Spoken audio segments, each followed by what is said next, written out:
Institutions, organisations, వివిధ దేశాల వాళ్ళ ప్రతినిధులతో. మీరు కూడా ఒక బిజినెస్ ఉమెన్, ఎంటర్‌ప్రెన్యూర్, మరి అది ఎలా ఏం చేస్తున్నారు?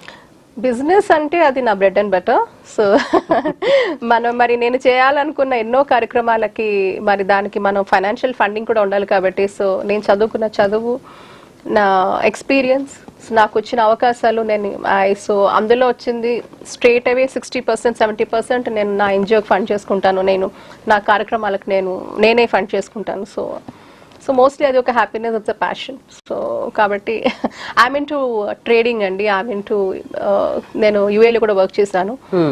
అక్కడ స్థిరపడాను యాక్చువల్గా యుఏలో. ఎన్ని సంవత్సరాలు ఉన్నారు? నేను యాక్చువల్గా అక్కడ 10 సంవత్సరాలు వెళ్తున్నప్పటికీ ప్రాపర్ గా 2 years కంప్లీట్ గా ఉన్నాను. సో 10 years నుంచి నేను యుఏలో వెళ్ళి రావడం అనేది బాగా నాకు ఎస్టాబ్లిష్ అయినప్పటికీ 2 సంవత్సరాలు ప్రాపర్ గా అక్కడికి నేను సెటిల్ అయిపోయిన తర్వాత ఒక కార్యక్రమ నేపథ్యంలో భారతదేశానికి అనుకోకుండా ఒక ఇష్యూ మీద వచ్చి మనం ఉండదు కదా, రోడ్ క్లోజర్ అనగానే నేను ఒక అజిటేషన్ చేసేసి అప్పుడు మనకి బీజేపీ నుంచి కొంతమంది చూడడము, తర్వాత అప్పుడు బీజేపీలో జాయిన్ అవ్వడము జరిగింది. First party Bharatiya Janata party.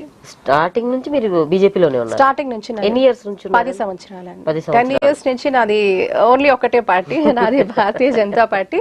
Atal Bihari Vajpayee గారు అంటే ఒక స్టేట్స్ మ్యాన్, వారి యొక్క ఆదర్శాలు, వారి యొక్క ఆలోచనలు, వారి యొక్క బ్రాడ్ థాట్ ప్రాసెస్ నన్ను ఇన్ఫ్లుయెన్స్ చేశాయి.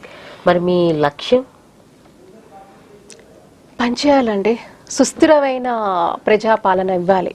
అది నేనేమంటానంటే మన ఆలోచనలు చిన్నగా ఎప్పుడు ఉండకూడదు. ఇప్పుడు నేను ఇక్కడి నుంచి కాదు, మన దేశంలో బయట విదేశాల్లో కూడా ఎంతో నేను నేర్చుకుంటూనే ఉంటాను. అక్కడ విధానాలు ఏంటి, బెస్ట్ ప్రాక్టీసెస్ ఏంటి, మేము చూసేది ఏంటి అంటే నా కోణం, నాకున్న ఎక్స్పోజర్తో బెస్ట్ ప్రాక్టీసెస్ అక్రాస్ గ్లోబ్ ఏవైతే ప్రజలకి పనికొచ్చే బెస్ట్ ప్రాక్టీసెస్ని మనము ఇంప్లిమెంట్ చేయగలగాలి. అండ్ నేను మరీ ముఖ్యంగా నేను నమ్మేది కూడా, అండ్ బీజేపీ సిద్ధాంతం కూడా, మొట్టమొదటి వ్యక్తికి ఏదైతే ఒక ప్రతిఫలం అందుతుందో చిట్ట చివరి వ్యక్తికి కూడా అది అందాలి. అది నేను ప్రధానంగా నమ్ముతాను.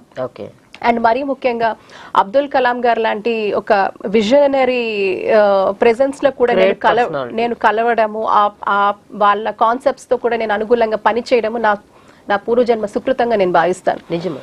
ఆయన పురా అని తీసుకొచ్చారండి, providing urban amenities to rural areas. So అప్పట్లో చాలా వరకు మేము మైగ్రేషన్ జరుగుతుంది రూరల్ నుంచి అర్బన్ కి. ఎందుకు ఇంత మైగ్రేషన్ అవుతుంది? So employment, search of employment ఎందుకు జరుగుతుంది? అండ్ ప్రధానంగా నేను ఇన్ని సంవత్సరాలు నేను సుదీర్ఘంగా పనిచేసేది, నేను విశ్వసించేది యువత ఉపాధి అవకాశాల మీద. ఎప్పుడైతే మీరు డీసెంట్ లైవ్లీహుడ్స్ ఇస్తారో, విద్య, వైద్యం, ఉపాధి, ఈ 3 నా లక్ష్యాలు.